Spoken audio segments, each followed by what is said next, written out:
Boa noite, meninas. Conforme combinado na aula, eu vou deixar gravado alguns pontos importantes da aula de hoje, tá? Então, hoje a gente viu na aula sobre a equipe cirúrgica, sobre a função do circulante de sala, a gente viu também sobre os tipos de limpeza no centro cirúrgico. Então, assim, eu vou deixar gravado para vocês estudarem para as provas, tá bom? Então, vamos lá. O circulante de sala, ele deve controlar e orientar o uso correto de uniformes privativos, visando a segurança do paciente. Como a gente sabe, o centro cirúrgico ele é uma área crítica e a sala operatória é também considerada uma área crítica. Então, todos os funcionários eles têm que estar com todo o equipamento privativo, uniforme privativo, máscara, touca, e a máscara ela tem que estar cobrindo tanto nariz e boca, propé, para poder transitar dentro dessa área. Auxiliar os elementos da equipe cirúrgica e vestirem o avental e as luvas. Então, assim, eu vou ver se eu consigo algum videozinho para vocês verem como funciona esse auxílio para poder amarrar o avental, como o método correto de entregar as luvas para a equipe cirúrgica, iniciar a abertura dos pacotes em sequência do uso e obediência da técnica asséptica. Então, por isso a importância da gente treinar como fazer o embalamento dos materiais para a esterilização, por quê? Porque aí, a partir do momento vocês vão também aprender como abrir de forma asséptica, tá? Para não contaminar o material durante a cirurgia.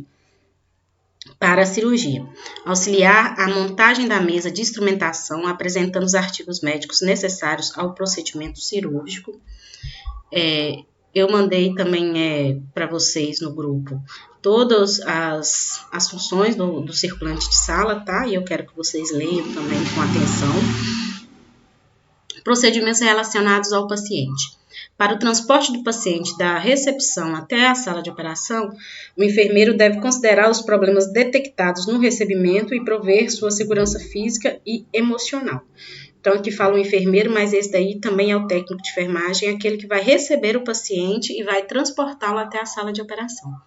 A maca deve ter grades e travas e os funcionários responsáveis pelo transporte estar orientados a transportar o paciente, posicionando-se sempre à cabeceira da maca, observando a expressão facial do doente e tomando cuidado necessário com infusões e drenagens.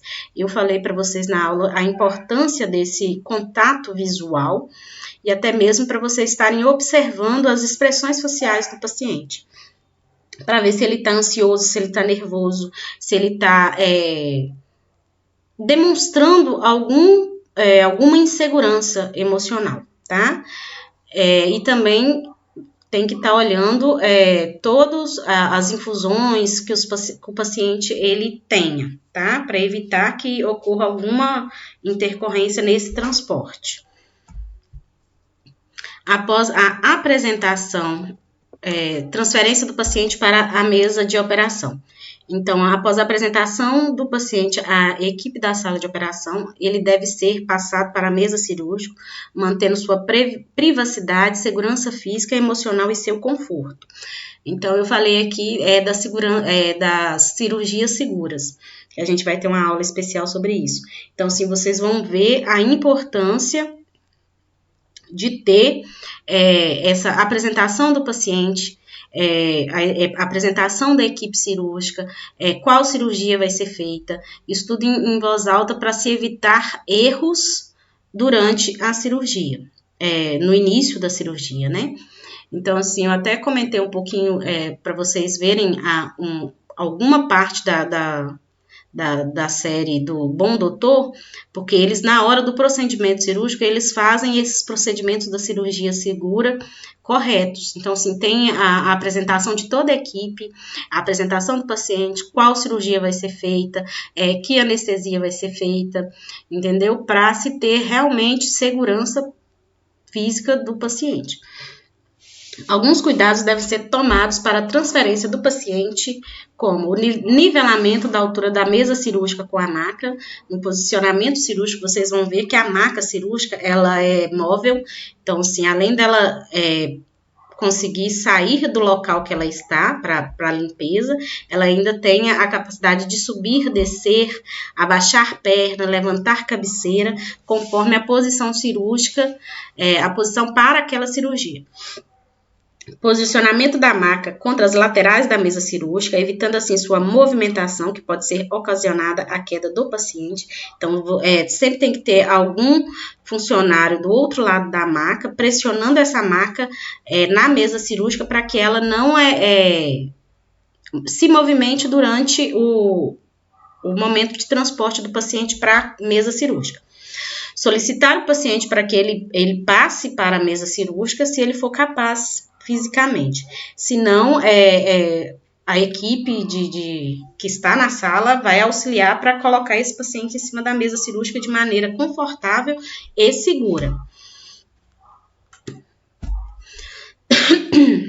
Proporcionar apoio emocional ao paciente. Como eu falei, gente, a gente tem que ver muito em relação à humanização no atendimento ao paciente. Porque, como a gente viu nas aulas iniciais, o cuidado,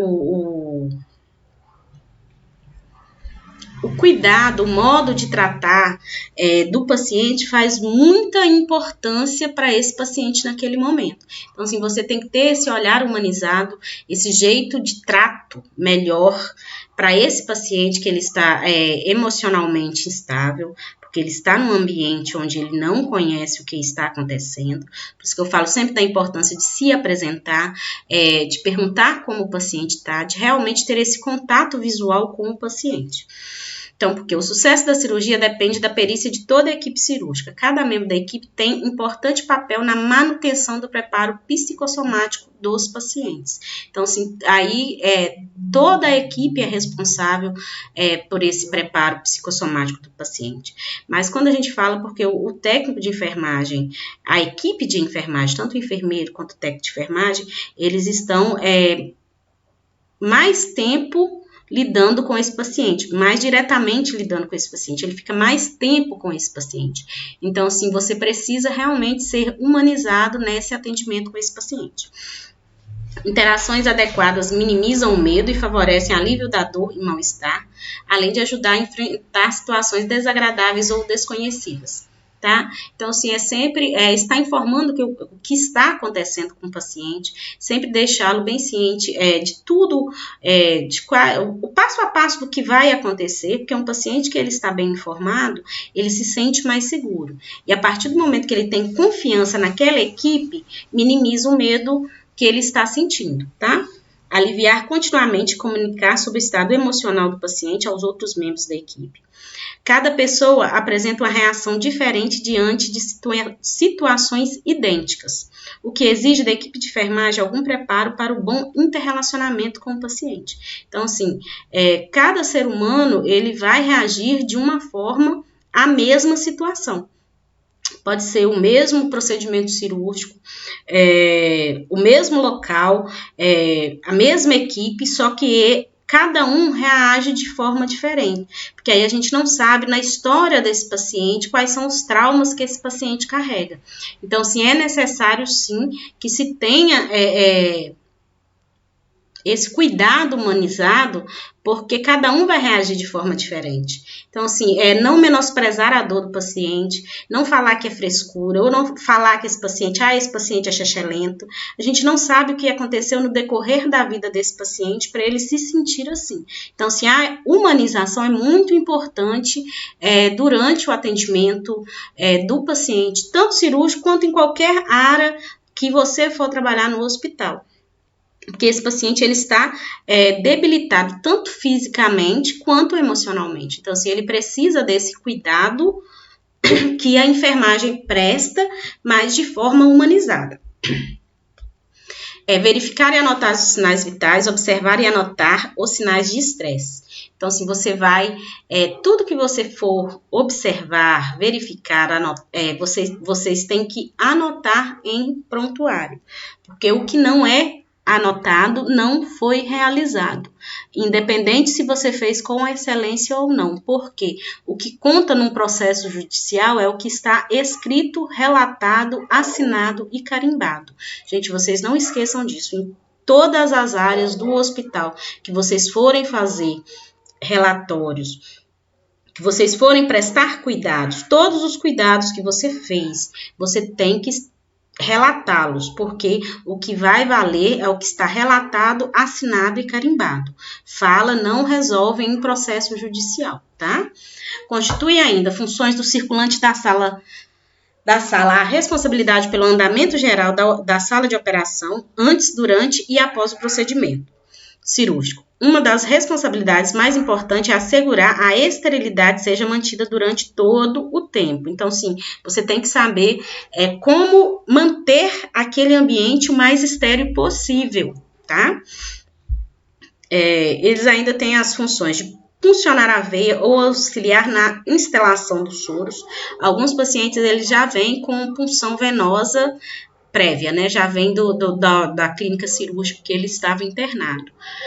Só que alguns pacientes, eles vêm, mas os calibres das punções não são boas. Então, assim, vai ser funcionado novamente com vão pegar um acesso mais calibroso, com calibre maior, porque se tiver alguma intercorrência durante o procedimento, que ele vai precisar de uma infusão rápida de soro ou de sangue, ele tem que ter essa via venosa pérfia, ela tem que estar funcionante, tá? E tem que ser de um calibre maior. Auxiliar o anestesiologista na indução e manutenção da anestesia, auxiliar a equipe cirúrgica no posicionamento do paciente, por isso que vocês vão aprender todos os posicionamentos, a maioria dos posicionamentos para as cirurgias, tá? Auxiliar na paramentação da equipe cirúrgica, na antisepsia da área operatória, colocar placa dispersiva no gerador eletrocautério, placa do bisturi, auxiliar na colocação dos campos cirúrgicos. Promover a mesa do instrumentador e do cirurgião assistente com artigos e equipamentos necessários ao ato cirúrgico. Manter o ambiente asséptico. Acompanhar a cirurgia promovendo ao instrumentador artigos necessários ao ato operatório. Manter boa iluminação da área cirúrgica, por isso aquele foco fixo, o médico ele vai estar com a luva estéril e toda a sua equipe também. Então, quem vai movimentar aquele foco vai ser o circulante de sala, tá? Realizar controle de perdas sanguíneas por meio de pesagem de compressas e gases utilizadas. Preencher a ficha transoperatória a fim de fornecer subsídio para a continuidade dos cuidados de enfermagem. Mais uma vez, relatório, anotações, porque a continuidade do cuidado de enfermagem é garantido a partir também dessas anotações, porque às vezes na hora de passar para o colega todo o procedimento, você pode ter esquecido alguma coisa, mas a obrigação de quem pega também, quem recebe essa passagem do que aconteceu, ele tem a obrigação de ler o relatório também para entender tudo o que aconteceu nessa ficha, nesse tempo transoperatório do paciente.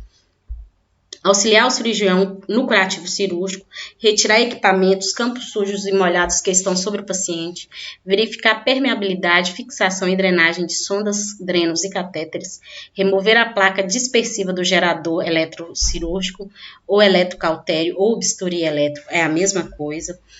Cobrir e aquecer e promover o conforto do paciente na mesa cirúrgica, ajudar o anestesiologista a manter a permeabilidade das vias aéreas superiores, controlar a permeabilidade, fixação e gotejamento das infusões e irrigações, fazer anotações no prontuário, completar a ficha de débito, avisar o enfermeiro da recuperação pós-anestésica ou da unidade de terapia intensiva, as condições em que o paciente se encontra, transportar o paciente da RPA ou à sua unidade de origem ou de acordo com a rotina do centro cirúrgico. O paciente, após a cirurgia, ele sai da sala operatória e vai para a sala de recuperação pós-anestésica, que na maioria das vezes é dentro do centro cirúrgico. Então, ali o cuidado ele vai continuar. Então, assim, você tem que relatar ao profissional que vai estar nessa sala de recuperação anestésica as condições que o paciente se encontra e tudo o que aconteceu dentro da sala cirúrgica para a continuidade do atendimento. Ou se o paciente ele é da unidade de terapia intensiva ou será encaminhado para a unidade de terapia intensiva, você vai passar para o funcionário da unidade de terapia intensiva. Fase da desmontagem da sala. Calçar a luva de procedimento, reunir todos os artigos não usados, os estéreis, e colocar no carrinho para devolução ao centro de material e esterilização e farmácia ou central de suprimentos, que são aquelas, o CME satélite ou a farmácia satélite que está dentro do centro cirúrgico. Tá? Retirar da mesa de instrumentais artigos pérfuros cortantes, descartando em local apropriado, designado pela instituição, que são as caixas de pérfuros cortantes, desprezar artigos de uso único não cortante em recipiente de lixos apropriados, encaminhar ampolas e frascos vazios de medicamento controlados ao destino determinado pela instituição, reunir campos de panos nos hampers, revisando-os, porque igual eu falei, o maior índice de contaminação, de acidente de trabalho por pérfuro cortante é ocasionado na lavanderia. Por quê? O funcionário, o médico que estava naquela sala cirúrgica não colocou nos devidos locais os materiais que eram para cortantes, para descartar. Então, se na hora que você colocou dentro daquele hamper, ele vai ser encaminhado para a lavanderia. Então, assim, o maior quantitativo de acidente de trabalho por pérfuro também está na lavanderia, e eles nem prestam atendimento direto ao paciente, igual nós, técnicos de enfermagens, igual os técnicos de enfermagem. Então, assim, isso é para vocês verem a importância de todo o cuidado ele ser feito de maneira correta, porque isso vai prejudicar todo o ciclo, pode prejudicar um funcionário que nem trabalha no setor, que trabalha lá na lavanderia, não presta nem contato direto com o paciente, não faz o contato direto com o paciente. Então, assim, tem que se ter esse contato, tem que revisar, tem que ver se não tem nenhum pérfuro cortante, nenhuma pinça nos materiais que vocês vão encaminhar para a lavanderia. Tá? Retirar instrumentais da mesa e colocar em suas caixas apropriadas para a devolução do CME, verificando integridade, número de peças também é muito importante, porque se você tem que saber a quantidade de peças que tinha dentro daquela caixa, e na hora de colocar esses instrumentais para a devolução, você tem que saber também se a quantidade está correta, porque se não tiver correta, ou ela foi para a lavanderia ou ela ficou dentro do paciente, né? Então, assim, tem que se ter esse cuidado. E colocando os materiais mais delicados sobrepostos aos mais pesados. Cânula endotraqueal deve ser desprezada após o uso. Conexão de aspirador de secreção deve ser retiradas, desprezadas ou levadas ao expurgo. Tá? Frasco de aspiração deve ser descartado ou desinfetado antes do uso da próxima cirurgia. Lâmina de laringoscópio deve sofrer processo de limpeza com água e sabão, com pH neutro, utilizando uma escova para remoção da sujidade e desinfecção com álcool 70. Na presença de sangue, recomenda-se o uso de ácido peracético por 30 minutos. Recolher cubas e avulsos, colocando-os no carrinho abastecedor de devolução. Retirar as luvas de procedimento, lavar as mãos, encaminhar o carro abastecedor conforme designação da instituição que você trabalha e, após as etapas anteriores, realizar a limpeza da sala de operação conforme preconizado. A gente vai ver os tipos de limpeza que tem dentro do centro cirúrgico, tá? Limpeza da sala de operação. É o procedimento de remoção de sujeira e detritos indesejáveis no mobiliário, pisos, paredes, mediante aplicação de energia química, mecânica e térmica. A escolha do procedimento de limpeza deve estar condicionada ao potencial de contaminação das áreas e os artigos e de cada risco inerente de infecção hospitalar. Considera todo líquido ou matéria orgânica de qualquer paciente em todas as cirurgias como possível fonte de contaminação, procurando confinar essa a uma área restrita próxima à mesa cirúrgica. A limpeza e a desinfecção da sala cirúrgica pode ocorrer antes, durante e após a cirurgia, conforme objetivos específicos para cada um deste momento. Limpeza preparatória, essa ela é realizada no início dos procedimentos cirúrgicos do dia. Então, assim, é realizado assim que você pega o plantão, você vai fazer a limpeza da sua sala de operação.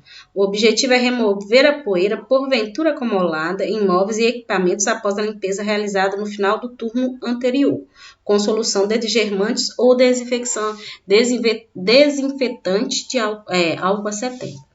A limpeza operatória é durante o procedimento cirúrgico.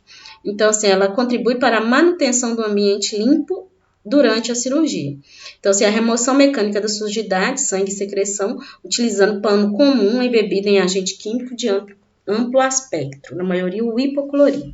Realizá-la desde que não interfira com o ato cirúrgico ou a pedido do cirurgião. Então, assim, se não tiver como realizar a limpeza total, vai se manter esse pano até que termine, para que esse sangue ele não coagule e também que não contamine o ambiente, tá? Trocar os hampers e os cestos de lixo sempre que estiver muito cheio para evitar que transbordem e contaminem o piso. A limpeza concorrente, ela é realizada a cada procedimento cirúrgico. Então, entre uma cirurgia e outra, vai ser realizado essa limpeza concorrente. Então, assim, os rampos, eles vão ser encaminhados, as roupas sujas, eles vão ser fechados, encaminhados à lavanderia. Todo aquele material que foi utilizado, eles vão ser colocados em caixas, em locais que não permitam... como que eu falo? Que não permita que haja contaminação, em embalagens fechadas com alguma solução degermante para ser encaminhado para a CME ou para o expurgo para ser realizada aquela pré-limpeza para ser encaminhado ao CME. Então, assim, as conexões dos aspiradores, eles também devem ser retirados e desprezados.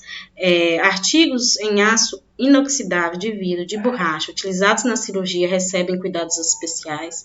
O conteúdo do frasco deve ser desprezado em local apropriado. Então, se no expurgo, na maioria tem um local próprio para desprezar essas secreções, tá?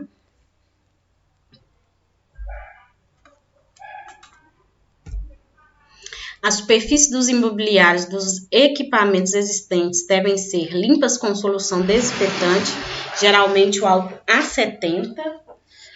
Não usar hipoclorito de sódio em superfícies metálicas devido ao risco de corrosão dos metais.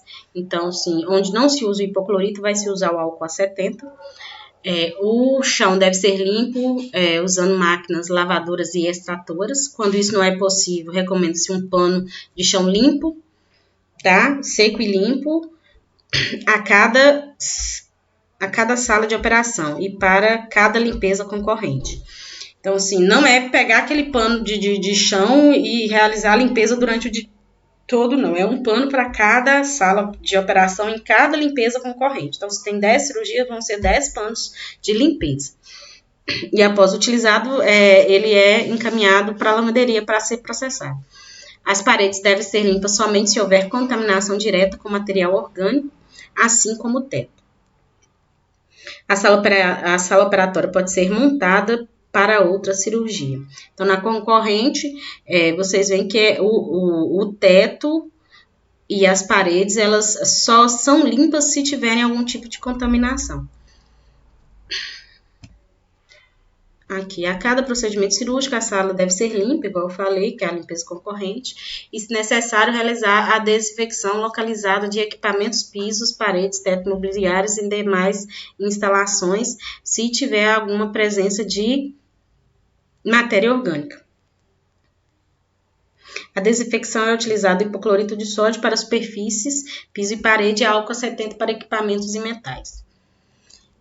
Limpeza terminal diária e periódica. é aquela que é realizada no final da programação diária ou semanalmente. A diária ela é realizada após a última cirurgia programada do dia, envolve todos os procedimentos de limpeza concorrente que a gente viu, só que inclui pisos, paredes, teto, tá? E elas são realizadas semanalmente, diariamente. A semanalmente envolvem itens cuja frequência de limpeza não necessita ser diária, por não se sujar com facilidade ou por não estarem diretamente relacionadas à infecção direta do sítio cirúrgico. Desta forma, a rotina de limpezas com periodicidade maiores deve ser estabelecidas. É o caso de superfícies verticais, como as janelas, as portas, o teto, grades de entrada e saída do ar-condicionado, os armários que permanecem fechados dentro e fora da sala de operação. Então, essa limpeza terminal periódica é aquela faxinona mesmo, que a gente vai chegar e vai limpar tudo, todos os cantos, tudo que tá, desde de teto, parede, ar-condicionado, armário dentro por fora, tem que tirar tudo, todos os materiais que tá lá dentro, vai fazer a limpeza com álcool 70, depois vai colocar tudo lá de novo, o que dá para ser lavado vai ser lavado. Entendeu? E o objetivo dessa limpeza é realizar uma limpeza mais completa, reservando para a limpeza semanal todos os itens não atingidos rotineiramente pela limpeza terminal diária. Então, a diferença é que ela vai ser mais completa, essa periódica semanal, não que a terminal diária ela seja insatisfatória, só que alguns utensílios e alguns imobiliários não têm contato direto com o paciente. Então, assim, faça uma limpeza com uma frequência e uma periodicidade que vai ser semanal. Então, assim, o profissional do setor, o enfermeiro responsável pelo setor, vai agendar esses dias, principalmente no dia que não tem nenhuma cirurgia eletiva agendada, para fazer essa limpeza terminal do setor. Por isso que fala terminal semanal, é porque é terminal mesmo, é tudo. Só que a terminal diária, ela não vai pegar todos essas superfícies, esses materiais que não têm contato direto com o paciente. Então, assim, a equipe da limpeza é dividida entre o pessoal da limpeza e o circulante de sala. O pessoal da limpeza ele tem que ter noção sobre micro-organismos e suas transmissões, o porquê da limpeza da sala de operação, como realizar a limpeza em função da técnica, parede e anexos de cima para baixo, tetos no sentido unidirecional, pisos do fundo para a porta da sala, pisos e corredores e saguões de dentro para fora e de trás para frente, iniciar sempre da área menos contaminada para mais contaminada, nunca realizar movimentos de vai e vem, iniciar a limpeza pelas paredes e, por último, o piso. Então, assim, eles têm que ter esse conhecimento, igual a gente sabe também dos nossos, que a gente não pode também fazer movimento de vai e vem, a gente sempre vai da área menos contaminada para mais contaminada na limpeza. Então, assim, eles têm que ter esse conhecimento também, tá? O material a ser realizado e esterilizado na CME deve ser acondicionado em recipientes resistentes à perfuração, observando os cuidados para evitar acidentes com materiais pérfuros cortantes, pinças fechadas e bisturi sem a lâmina. Então, você tem que, para estar lá dentro, vocês têm que lembrar sempre de deixar elas fechadas e os bisturis têm que estar sem a lâmina. Quem tem que retirar essa lâmina é o médico, só que você tem que observar se realmente ele retirou. Tanto para você não se perfurar, quanto não deixar o funcionário do CMS se perfurar também, porque você não observou esse pequeno detalhe. Os resíduos sólidos devem ser descartados em sacos plásticos próprios, sem extravasamento de material ou líquido, mantendo a superfície externa e limpa. Os materiais pérfuros cortantes devem ser desprezados em coletores especiais. As roupas sujas devem ser acondicionadas em sacos plásticos especiais, evitando o extravasamento de líquido e mantendo limpa a superfície externa do saco coletor. O transporte dos resíduos sólidos e de roupa suja deve ser feito em carrinhos próprios e fechados. Então, se no hospital tem essa rotina de ter carrinhos fechados, e essa coleta ela é feita com mais frequência nesses setores para evitar esse acúmulo excessivo. Certinho.